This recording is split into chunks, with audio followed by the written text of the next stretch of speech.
Welcome to the Salmon Runs YouTube. Enjoy the video. You start by confirming your phone supports Qi and removing thick or magnetic cases so coils can align.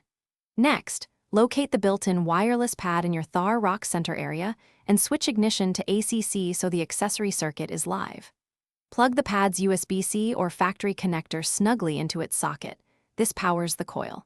Once done, make sure the pad's LED or dash indicator lights up. That tells you the charger is ready to pair with your phone. Now you place your phone flat and center the charging coil over the Thar Roxx pad. Alignment is critical because misaligned coils prevent charging. You should always remove metal cards, coin trays, or magnetic mounts that sit between phone and pad because they block or heat the coil.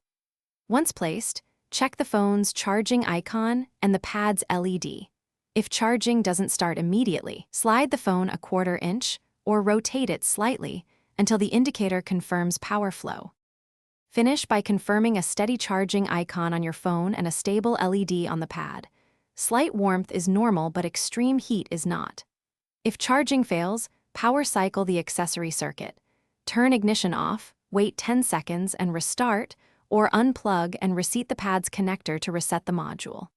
If problems persist, try a known good USB-C cable and check the vehicle's accessory fuse. These simple checks fix most issues before a service visit.